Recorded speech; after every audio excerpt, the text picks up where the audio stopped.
हरि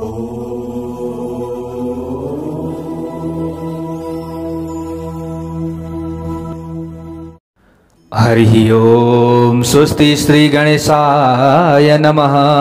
ओम नमो भगवते वासुदेवाय। ध्येयं सदा परिभवघ्नमभीष्टदोहं तीर्थास्पदं शिवविरिञ्चिनुतं शरण्यं भृत्यार्तिहं प्रणतपालभवाब्धिपोतं वंदे महापुरुषते चरणारविन्दम्। चतुर्मास भागवत कथा श्रीमद् भागवत महापुराण श्रवण गर्दै गर्दै अब हामी अन्तिमतिर आइरहेका छौं। प्यारा भक्त भागवतहरू, आज तपाईँ हामी आजको नयाँ भाग 118 भागमा उपस्थित भइसकेका छौं। हो प्यारा भक्त भागवतहरू, यहाँनिर जो श्री सुखदेवजीले राजा परीक्षितजीलाई कथा श्रवण गराइराख्नु भएको छ, सोही कथा हजुरहरू समक्षमा हामीले राखिरहेका छौं र सौनकादि 88,000 ऋषिहरूलाई सुतजीले नैमिषारण्यमा यही कथा श्रवण गराउँदै हुनुहुन्छ। यहाँनिर सुखदेवजीले भन्दै हुनुहुन्छ राजा परीक्षितलाई, ब्रह्म शापोपसृष्टानां कृष्णमायावृतात्मनां स्पर्धा क्रोधक्षयं निन्ये वैष्णवोऽग्निर्यथा वनम्। के भनियो त भन्दा ब्रह्म शापोपसृष्टानां, ब्राह्मणको श्रापले जो प्रेरित भएका को थिए? यी सबै यदुवंशीहरू त थिए। हेर्नुहोस्, जसरी बाँसको परस्पर घर्षणबाट निस्किएको आगोले वस्त्र जङ्गललाई नै डढाएर नष्ट गर्दछ, त्यसरी नै ब्राह्मणको श्रापले ग्रस्त भएका तथा भगवान श्रीकृष्णको मायाले मोहित भएका यादवहरूको स्पर्धात्मक युद्धले यदुकुललाई नै नष्ट गरिदियो। ल हेर्नुहोस्, एवं नष्टेषु सर्वेषु कुलेषु स्वेषु केशवः। यसरी अब जब आफ्नो सम्पूर्ण कुल नष्ट भयो नि, तब भगवानले अब पृथ्वीको बाँकी रहेको भार पनि हरण भयो भन्ने उहाँले ठान्नु भयो। भगवानले अब बुझ्नुभयो, मैले धेरै सबै राजाहरूको जो दुष्ट थिए यिनीहरूको पनि नाश गरिसकेको छु, अब यदुवंशीहरू पनि नाश भयो भनिसकेपछि अब पक्कै पनि पृथ्वीको भार हरण भयो। राम समुद्र बेलायाम योगमास्थाय पौरुषम। बलरामले समुद्रको किनारमा परम पुरुष परमात्माको ध्यान रूप योगमा स्थिर भएर आफूलाई त्यस पछाडि परमात्मामा मिलाउनु भयो। यो मनुष्य लोक वा मनुष्य रूपलाई के गरिदिनु भयो? बलरामजीले पनि त्याग गरिदिनु भयो। सबैले अब त्याग गर्दैछन्। हेर्नुहोस् प्यारा भक्त भागवतहरू, जति पनि आएका थिए मनुष्य रूपमा सबैले आफ्नो त्यो मनुष्य रूपलाई उनीहरूले त्याग गरिराखेका छन् भने बलरामजीले पनि त्याग गरिदिनु भयो। बलरामको प्रयाण आफ्नो धाम गमन तथा अंश रूपले पाताल गमन को त्यो समय त्यो देखेर देवकी नन्दन भगवान श्रीकृष्ण मौन हुनुभयो त्यो समयमा, र मौन भएर पिपलको रुखको फेदमा गएर बस्नु भएछ। ल हेर्नुहोस्, तुष्णीम आसाद्य पिप्पलम, यहाँनिर त्यही भनिएको छ। तुष्णीम यानि कि चुपचाप होइन, आसाद्य त्यहाँ पुगेर पिपलम पिपलको रुखमा पुगेर उहाँ के गर्नुभयो? निससाद के गर्नुभयो? बस्नुभयो। यसको मतलब निससाद घोर धरो पस्ते, यसरी भनिएको छ नि त प्यारा भक्त भागवतहरू। अब त्यस पछाडि के भयो त? त्यस बेला भगवान श्रीकृष्णले 4वटा भुजा भएको तथा आफ्नै शरीरको तेजले देदीप्यमान दिव्य रूप धारण गर्नुभयो। धुवाँ रहित अग्निले झैं सम्पूर्ण दिशालाई भगवानको दैहिक कान्तिले अन्धकार रहित बनाइरहेको थियो त्यो समयमा। हेर्नुहोस् प्यारा भक्त भागवतहरू, छातीमा श्रेवस्स चिन्ह शोभायमान भएका र मेघ झैं श्यामल वर्ण भएका भगवानको शरीरबाट तताएको सुनको जस्तो कान्ति फैलिरहेको थियो त्यो समयमा भने शरीरमा तल र माथि दुवैतिर रेशमी वस्त्रहरू वेष्टित थिए। उहाँको शरीर ज्यादै मनोहर र मंगलमय थियो। प्यारा भक्त भागवतहरू, मुख कमलमा मनोहर मुस्कान देखिन्थ्यो। कसको? भगवानको। केश काला र घुङ्रिएका थिए, आँखाहरू रक्त कमल झैं मनोहर थिए। उहाँले कानमा धारण गर्नुभएका मकर कुण्डल पनि चम्किरहेका थिए। त्यो बेलामा भगवानले कन्दनी, जनै, मुकुट, बाला, बाजु, मुक्तहार, पाउजु, औँठी, कौस्तुभ, मणि र वनमाला आदिद्वारा सुशोभित हुनुभयो त्यो समयमा। र भगवानका दिव्य अस्त्रास्त्रहरू मूर्तिमान भएर तत्त स्थानमा थिए। त्यो समयमा जुन जुन स्थानमा हुनुपर्ने त्यही स्थानमा थिए। त्यसबेला भगवान रक्त कमल झै लाल वर्णको आफ्नो देब्रे चरण दाहिने जङ्घामा राख्नुभयो। उहाँले आफ्नो के गर्नुभयो, देब्रे जुन चरण हुन्छ नि खुट्टा, त्यसलाई दाहिने जङ्घामा राख्नुभयो, पलेटी कसेर पिपलको फेदमा बस्नुभयो। त्यो समयमा यादवहरूले मुसल घोटेर बाँकी रहेको फलामको टुक्रालाई आफ्नो बाणको टुप्पामा लगाएको जरा नाम गरेको व्याधा पनि त्यो समयमा शिकार खेल्दै खेल्दै त्यतैबाट आइरहेको रहेछ। ल हेर्नुहोस् प्यारो भक्त भागवतहरू, जुन अघि त्यो घोटेका थिए नि यादवहरूले, घोट्दा घोट्दा घोट्दा त्यो जुन तरल बनेको थियो, जस्तै मसिनो झुराहरू बनेको थियो अथवा लेदो बनेको थियो, त्यसबाट त एराका नाम गरेको घाँस उत्पन्न भयो। त्यो सानो बचेको नोक फ्याँकिदिएका थिए यादवहरूले। अब त्यसलाई व्याधाले भेटेको थियो होइन, माछा मार्नेवालाले, त्यसले शिकार पनि खेल्दथ्यो भने अब त्यसले चाहिँ त्यो बाणको नोकमा लगाएको थियो त्यो जुन बचेको फलामको टुक्रो। ब्राह्मणको श्राप यही थियो कि यही मुसलबाट सबै यदुवंशीको नाश हुन्छ। ब्राह्मणको श्राप त यही थियो। अब भगवानले पनि धरालाई छोड्नु पर्ने छ भने त ब्राह्मणको श्रापलाई नै त्यसलाई धारण गरेर जुन त्यो फलामको टुक्रा थियो त्यसैलाई त अब आफूले चाहिँ ग्रहण गरेर आफूले त्याग्नु पर्ने थियो। त्यसको चोट नपरिकन त भगवानले त्याग गर्नुहुन्न थियो, ब्राह्मणको श्राप थियो।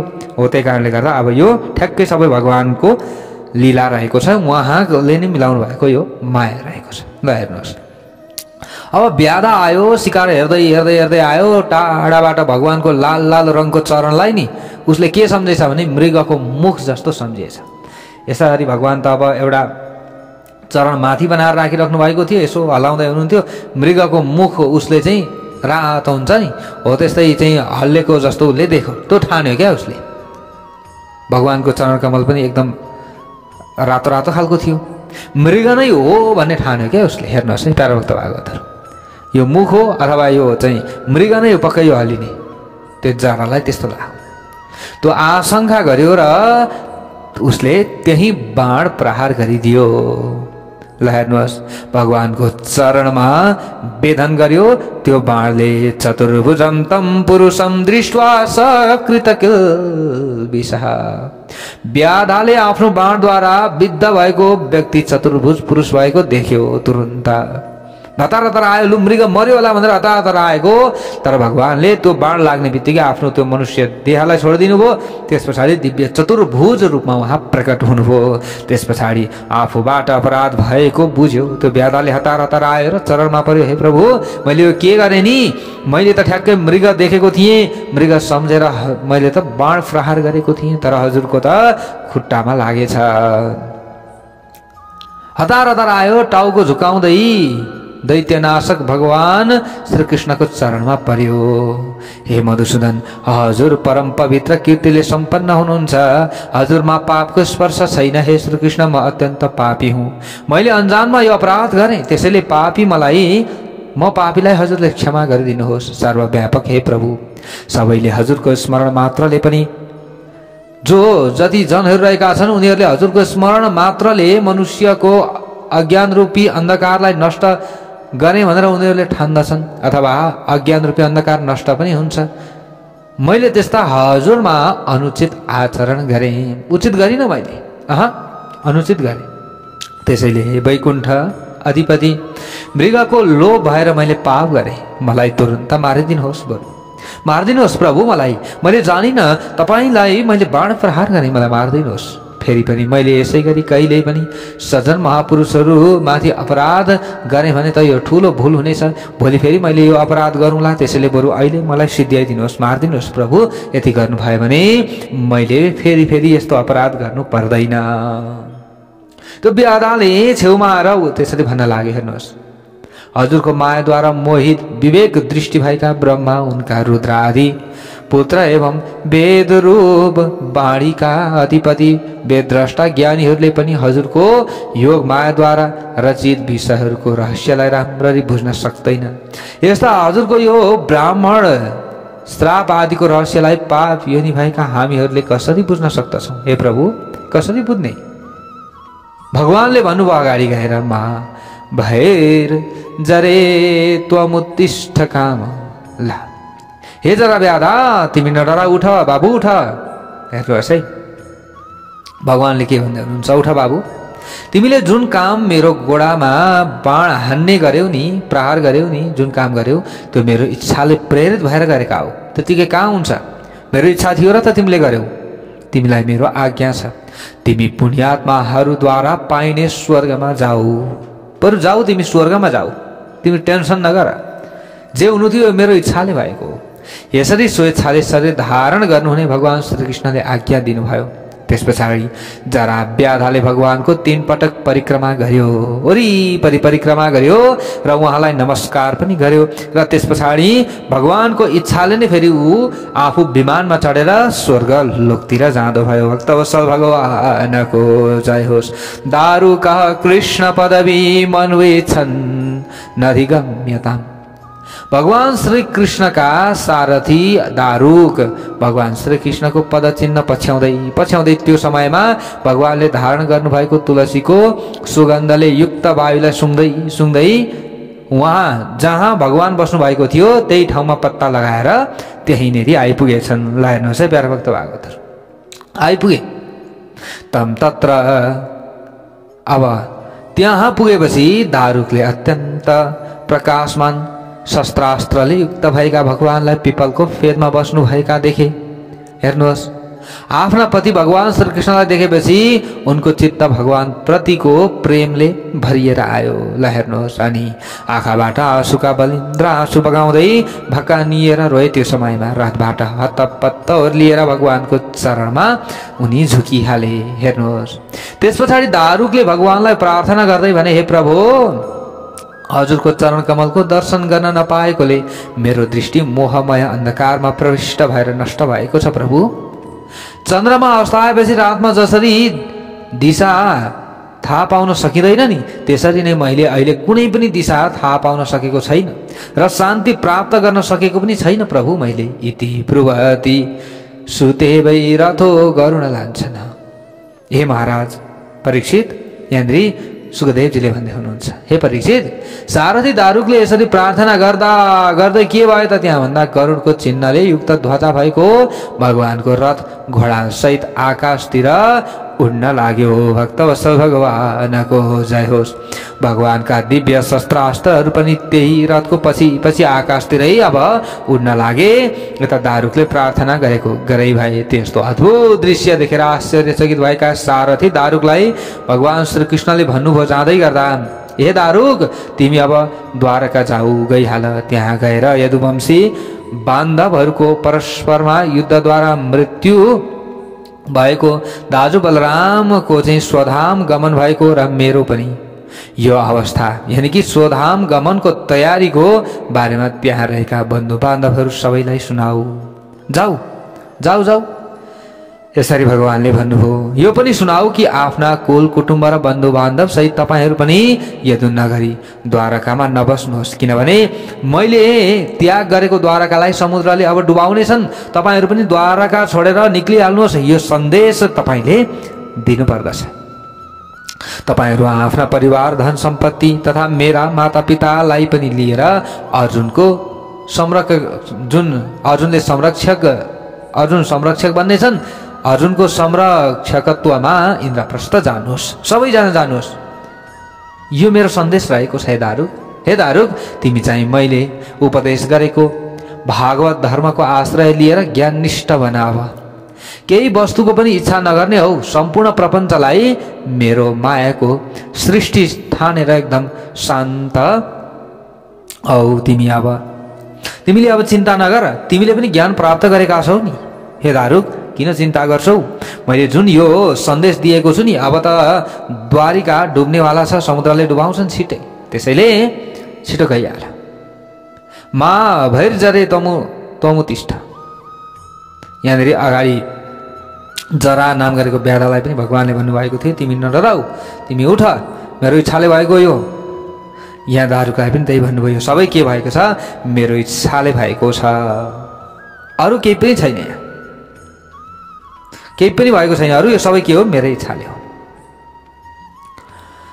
यता आकाशमा देवताहरू प्रभुको प्रतीक्षामा छन्। प्यारा भक्त भागवतहरू हेर्नुहोस् है, प्यारा भक्त भागवतहरू, भगवानले दारुकलाई बोलाएर अब यो सबै कुरा, यो दारुक त्यहाँ आउनु पनि के थियो, भगवानकै इच्छा थियो। फेरि त्यहाँ त्यत्तिकै भएको थिएन, भगवानकै इच्छा त हो नि यो पनि। अब हेर्नुहोस् है, यो पनि भगवानकै इच्छा त। अब त्यो समयमा दारुक द्वारका गए।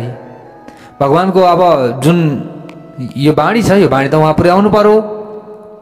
दारुका जुन दारुक थिए, दारुकसित द्वारकामा गइसकेपछि त्यहाँ ब्रह्माजी तथा पार्वतीलाई साथमा लिएर भगवान शिव आउनु भएको थियो। त्यसै गरी इन्द्र आदि देवता, मरीचि आदि प्रजापति, सनक आदि ऋषि, अनि अग्निख्वाता आदि पितृगण, सिद्ध, गन्धर्व, विद्याधर, नाग, चारण, यक्ष, राक्षस, किन्नर, अप्सरा, मैत्री आदि ब्राह्मणहरू सबै त्यहाँनिर उत्सुक भएर त्यहाँ आइपुगे कि भगवान श्रीकृष्णले स्वधाम गमन कसरी गर्नुहुन्छ त। अब दारुक त गइसके त्यहाँबाट, जहाँ भगवान हुनुहुन्थ्यो त्यहाँ अब ब्रह्माजी लगायत पार्वती सहित भगवान महादेव पनि आउनुभयो।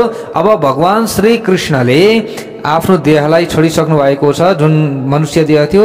अब उहाँले कसरी स्वधाम गमन गर्नुहुन्छ होला, यो हेर्नका लागि सबै उपस्थित भइसकेका छन्। लीला चरित्रहरूको गान र स्तुति कीर्तन गरिरहेका थिए। त्यो समयमा देवताहरूको विमानको पङ्क्तिले सम्पूर्ण आकाश नै व्याप्त भइरहेको थियो। अनि त्यहाँ उनीहरू सबैले पुष्पवृष्टि गरिरहेका थिए। ल हेर्नुहोस् प्यारा भक्त भागवतहरू, पुष्पवृष्टि गरिरहेका थिए त्यो समयमा। ल हेर्नुहोस् है, अब सर्वव्यापक भगवान श्रीकृष्णले ब्रह्माजी र आफ्ना विभूति रूप इन्द्र आदि देवताहरूलाई देखेर के गर्नुभयो, आफ्नो स्वरूपलाई आत्मामा मिलाउनु भयो। अनि कमल तुल्य आफ्ना आँखाहरू बन्द गर्नुभयो। भगवान श्रीकृष्णको शरीर सम्पूर्ण लोकको लागि मनोहर आश्रय र उपासकहरूका लागि धारणा र ध्यानको मङ्गलमा विषय आधार रहेको छ। त्यस्तो शरीरलाई भगवानले जलाउनु भएन, जलाउनु भएन, केही पनि गर्नु भएन। अग्नि सम्बन्धी योग धारणद्वारा उहाँ सशरीर आफ्नो के गर्नुभयो, धाममा जानुभयो। भक्तवत्सल भगवानको जय होस्। आफ्नो इच्छाले जानुभयो उहाँ, कसैको इच्छाले होइन।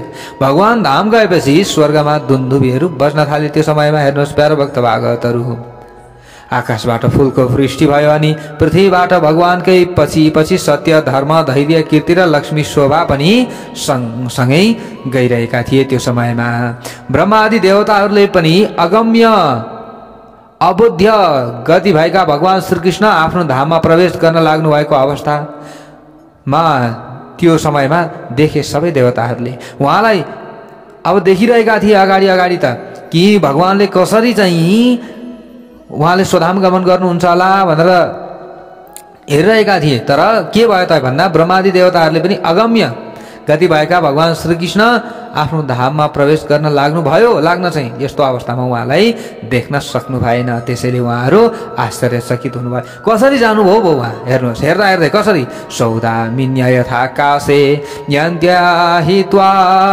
भ्रमण्डलं गतिर्न लक्ष्यते मर्त्यैस् तथा कृष्णस्य दैवतैः।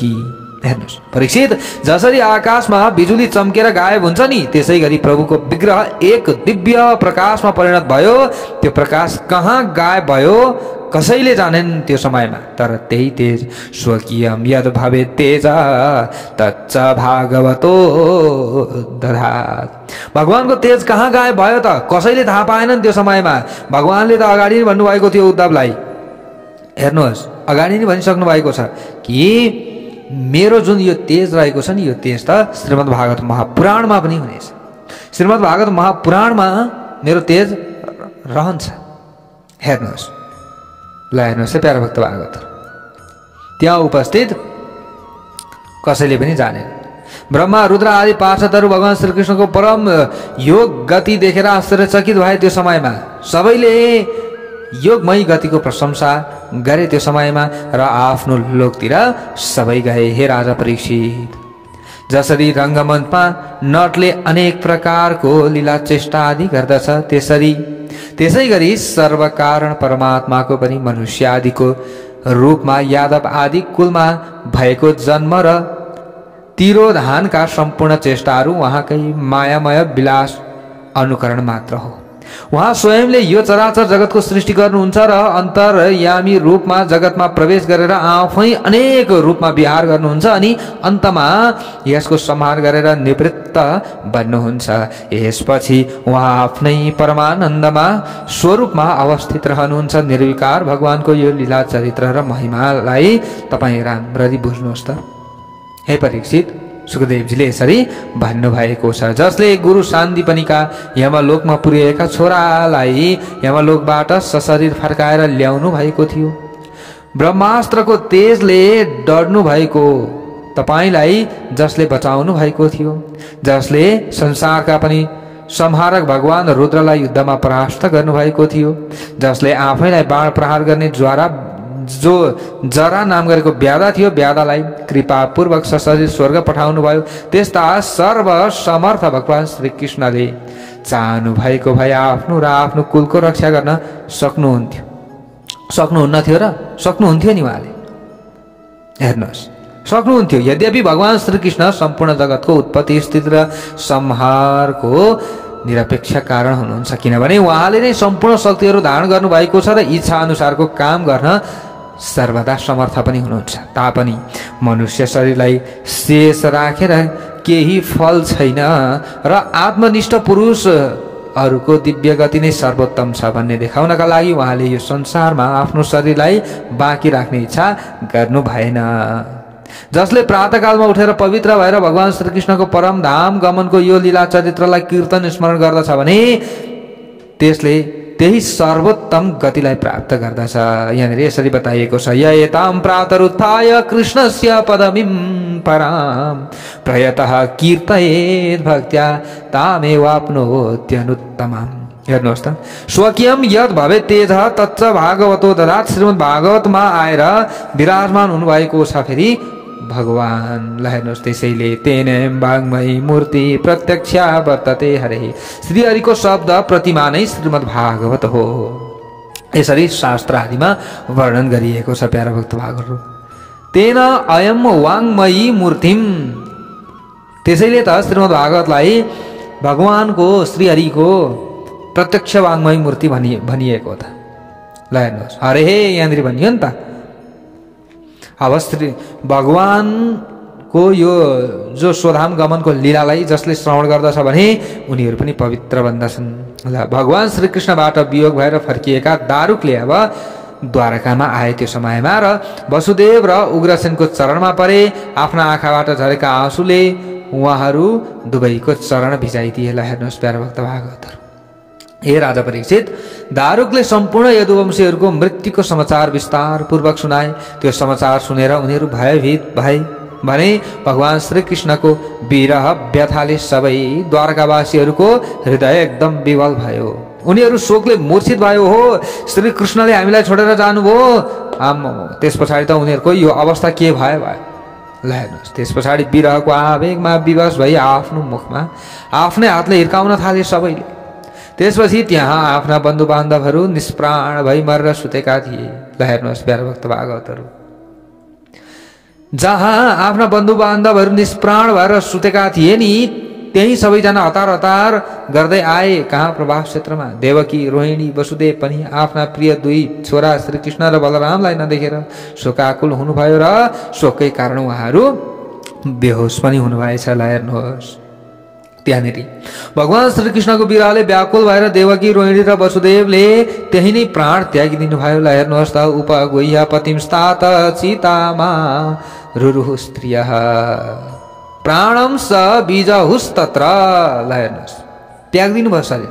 हे प्रिय परीक्षित, अन्य स्त्रीहरूले चाहिँ आफ्नो मृत पतिहरूलाई आलिङ्गन गरेर उनीहरूकै चितामा डढ्न लागे। ल हेर्नुहोस्, बलरामका पत्नीहरूले उहाँको शरीरलाई, वसुदेवका पत्नीहरूले उहाँकै शरीरलाई र आफ्ना श्रीकृष्णका पुत्र वधुहरूले प्रद्युम्न आदि आफ्ना पतिहरूको शरीरलाई आलिङ्गन गरेर अग्निमा प्रवेश गर्दा भए। यसै गरी रुक्मिणी आदि भगवान श्रीकृष्णका पत्नीहरूले भगवानकै स्वरूपको ध्यान गर्दै अग्निमा प्रवेश गरे। सबैले आफ्ना परम प्रिय सखा भगवान श्रीकृष्णको विरहले अर्जुन पनि व्याकुल भए त्यो समयमा। तर श्रीकृष्णद्वारा उपदिष्ट गीताका वचनहरू सम्झेर उनले आफूलाई सम्हाले। आत्मानं सान्त्वयामास कृष्ण गीतै सदुक्तिभिः। सद उक्ति जुन थियो नि भगवान श्रीकृष्णले दिनुभएको सद ज्ञान, त्यो ज्ञानलाई सम्झिए कसले? अर्जुनले, र आफ्नो मनलाई शान्त गरे। त्यो समयमा सन्तान कोही बाँकी नरहेका मरेका जति सबै यदुवंशी बान्धवहरूको तर्पण, पिण्डदान आदि परलोक सम्बन्धी सम्पूर्ण कर्महरू अर्जुनले विधिपूर्वक क्रमैले सबैको गराइदिए। त्यो समयमा हे महाराज, भगवान श्रीकृष्णद्वारा छाडिएको त्यो सुन्दर द्वारका नगरीलाई अब समुद्रले केही क्षणमै, जब त्यहाँबाट द्वारकाबाट निक्लिए सबै, निक्लिसकेपछि केही क्षणमै डुबाइदियो। तर भगवानको महललाई चाहिँ डुबाएन। ल हेर्नुहोस्, त्यो महलमा भगवान श्रीकृष्ण सधैँ विराजमान हुनुहुन्छ। त्यस महलको स्मरण मात्रले पनि मनुष्यका सम्पूर्ण पापहरू नष्ट हुन्छन्। वस्तुतः भगवानको त्यो महल सम्पूर्ण मङ्गलहरूको पनि मङ्गलकारी रहेको छ। भक्तवत्सल भगवानको जय होस्। अर्जुनले द्वारकामा बाँकी रहेका सम्पूर्ण स्त्री, बालक र वृद्धहरूलाई इन्द्रप्रस्थमा ल्याएर राखे। त्यो समयमा अनि त्यहाँ अनिरुद्धका पुत्र वज्रलाई राज्याभिषेक गरिदिए। हे राजा परीक्षित, तपाईका हजुरबुवा पाण्डवहरूले अर्जुनको मुखबाट आफ्ना मित्र यदुवंशीहरूको मृत्युको खबर सुने। त्यो समयमा सुने। त्यस पछाडि आफ्नो वंशधर तपाईलाई राजसिंहासनमा राखे। उनीहरू पनि हिमालयको यात्रामा, वीर यात्रामा उनीहरू पनि लागे। त्यो समयमा जुन मनुष्यले देवताहरूका पनि देवता भगवान श्रीकृष्णको जन्म र कर्म सम्बन्धी लीला चरित्रहरूको यो कीर्तन गर्दछन्, मनन गर्दछन्, ऊ सम्पूर्ण पापहरूबाट के हुन्छ? मुक्त भइजान्छ। भक्तवत्सल भगवानको जय होस्। ल हेर्नुहोस्, यस प्रकार आफ्ना भक्तहरूका सम्पूर्ण दुःख हरण गर्नुहुने भगवान श्रीकृष्णको अत्यन्त मनोहर अवतार, विभिन्न अवतारहरू छन् नि त भगवान श्रीकृष्णका, होइन? धेरै छन्। पराक्रम तथा अन्य पुराण र यसै पुराणमा वर्णन गरिएका परमानन्दमय बाल चरित्र, अब बीचका किशोर अवस्थाका चरित्रहरू पनि थिए। भगवानका माखन चोरी आदि लीलाहरू थिए विभिन्न, होइन? बाल चरित्रहरू ससाना, अनि युवा अवस्थाका चरित्रहरू, अनि विभिन्न। अब त्यो समयमा भगवानले चाहिँ विभिन्न लीलाहरू गर्नुभएको छ। अब यता चाहिँ कंसको वधका लीलाहरू छन्, त्योभन्दा अगाडिका विभिन्न लीलाहरू छन्।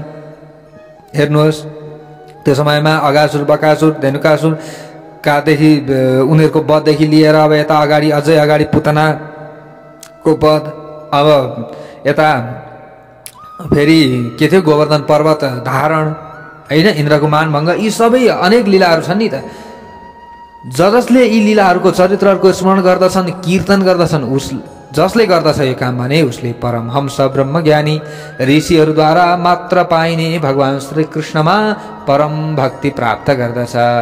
इत्थं हरेर भगवतो रुचिरावतार वीर्याणि बालचरितानि च सन्तमानि अन्यत्र चेह च श्रुतानि गृह्णन् मनुष्यो भक्तिं परां परमहंस गतौ लभेत। यसरी यहाँनिर बताइएको छ। हेर्नुहोस् प्यारा भक्त भागवतहरू, यसरी एकादश स्कन्द हामीले समाप्त गरिसकेका छौँ प्यारा भक्त भागवतहरू। अब हामी द्वादश स्कन्द, जुन श्रीमद् भागवत महापुराणमा 12वटा स्कन्द रहेका छन्। भगवान श्रीकृष्णले त यो जुन धाम, आफ्नो परम धामलाई प्राप्त गर्नका लागि उहाँले यो जुन लीला धाम थियो, उहाँको लीला धामलाई उहाँले छोडिदिनु भयो, जुन पृथ्वी थियो, होइन? उहाँले आएर विभिन्न लीला गर्नुभयो, यो पृथ्वीलाई उहाँले छोडिदिनु भयो। तर उहाँले छोडे तापनि उहाँको तेज चाहिँ कहाँ छ त? हामीले अघि नै श्रवण गरिसकेका छौँ श्रीमद् भागवत महापुराणमा उहाँले आफ्नो तेज छोडिदिनु भएको छ। हेर्नुहोस्, जे होस् आफ्नो जुन थियो नि एक रूपले भगवान श्रीकृष्ण एउटा तेजको रूपले श्रीमद् भागवत महापुराणमा हुनुहुन्छ। हरेक शब्द शब्द श्री हरिको के हो, यो बोली हो, यसरी बताइएको छ। तेने वाग्मय मूर्ति ही प्रत्यक्षावर्तते हरे, यसरी बताइएको छ। र एक रूपले उहाँ आफ्नो धाममा जानुभएको छ। ल हेर्नुहोस्, त्यसैले श्रीमद् भागवत महापुराण नि हामीले दिनमा कम्तीमा पनि सक्दै सकिएन भने पनि एउटा श्लोक मात्रै भए पनि श्रवण गर्नुपर्दछ, पढ्नु पर्दछ। सकियो भने त हामीले अब यो चतुर्मास भागवत कथाको यो जुन समय सिद्धिन्छ नि, सिद्धिसकेपछि पनि हामीले निरन्तर दोहोऱ्याइ यसलाई हामीले श्रवण गरिराख्यो भने हामीले के श्रवण गऱ्यौँ भन्दा श्रीमद् भागवत महापुराण श्रवण गऱ्यौँ। ल हेर्नुहोस्, जहिले पनि अब हामीले तार्ने नै श्रीमद् भागवत महापुराण छ त, हामीले श्रवण नगर्ने त श्रवण गर्ने, जहिले पनि श्रवण गर्ने। किनभने पितृहरूको उद्धारका लागि हामीले श्रीमद् भागवत महापुराण घरमा लगाउँदछौँ, आफ्नो कल्याणका लागि, आफ्नो उद्धारका लागि लगाउँदछौँ। हेर्नुहोस् त कति फाइदादायक रहेको छ। मृत्यु पछाडिको जुन सातु चामल हो नि, त्यो त हाम्रो लागि त पुण्य हो। त्यो पुण्य सबैभन्दा धेरै छिटो प्राप्त हुन्छ श्रीमद् भागवत महापुराण श्रवण गर्नाले। ल हेर्नुहोस्, अन्य 18 पुराणको पनि उत्तिकै महत्त्व रहेको छ। हामीले ती सबै श्रवण गर्दै अगाडि बढ्नेछौँ प्यारा भक्त भागवतहरू। अब लगभग हामीले यो हरिबोधिनी एकादशीदेखि चतुर्मास भागवत कथाको समापन गर्छौँ पक्कै पनि। किनभने एकादशीकै दिनमा, त्यो दिनमा व्रत पनि बसिन्छ, भगवानको नाम पनि जपिन्छ, सबै कुरा हुन्छ, भगवानको पूजा पनि गरिन्छ, अनि सबै कुरा गरिन्छ पनि।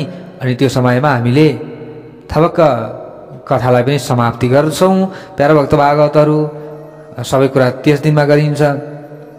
अब एकादशीको दिनमा हामीले चतुर्मास भागवत कथाको समाप्ति गर्छौँ। किनभने हामीले एकादशीदेखि नै थालेका थियौँ होइन, पूर्णिमादेखि थाले भए त अब हामीले पूर्णिमामै सक्थ्यौँ। त्यसैले हामीले एकादशीमै सक्छौँ। अब हजुरहरू धेरैले सोध्दै हुनुहुन्थ्यो कि हामीले त कथा सुनेका छौँ, हामीले घर घरमा चाहिँ चतुर्मास भागवत कथा सुनेका छौँ, अब समापन कसरी गर्ने भन्दै हुनुहुन्थ्यो।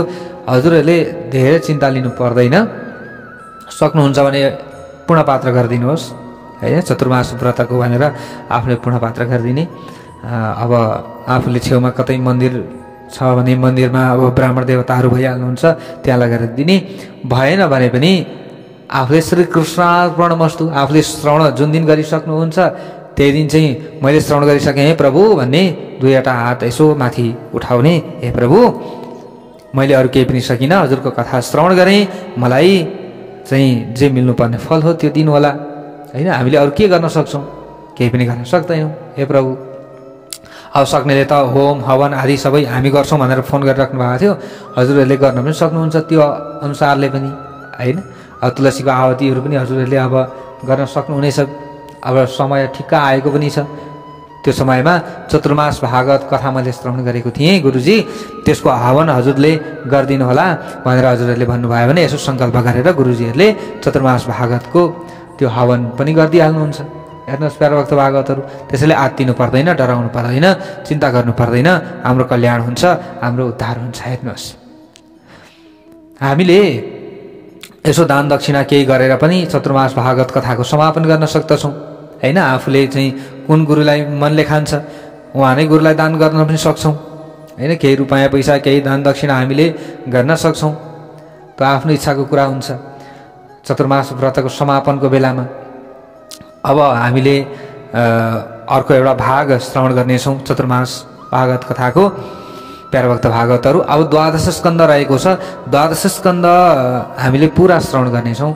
यो एउटा भागमा हामीले श्रवण गर्छौँ। कलियुगका राजाहरूको अब यहाँ वंश परम्परा आदिको वर्णन छ 12 स्कन्दमा, हामीले त्यो श्रवण गर्नेछौँ। यहाँनिर राजा परीक्षितले सोध्नु भएको छ सुखदेवजीसँग, के भन्नुभएको छ, स्वधामानुगते कृष्णे यदो वंश विभूषणे कस्य वंशो भवत् पृथिव्यामेत दाचक्षुआ मे मुने। मुने हे मुनि, यदु वंश विभूषणे, यदु वंशका गहना स्वरूप हे मुनि, यदुवंशका जो गहना स्वरूप हुनुहुन्थ्यो नि भगवान श्रीकृष्ण, उहाँले आफ्नो धाम वैकुण्ठ जानु भएपछि पृथ्वीमा जुन वंशको शासन सुरु भयो यो कुरा मलाई बताउनुहोस्। कुन वंशको शासन सुरुवात भयो त त्यो बताउनुहोस् भनेर यसरी प्रश्न गर्नुभएको छ। अब हामीले यहाँबाट उताको कथा भोलि श्रवण गर्नेछौँ। भक्तवत्सल भगवानको जय हो।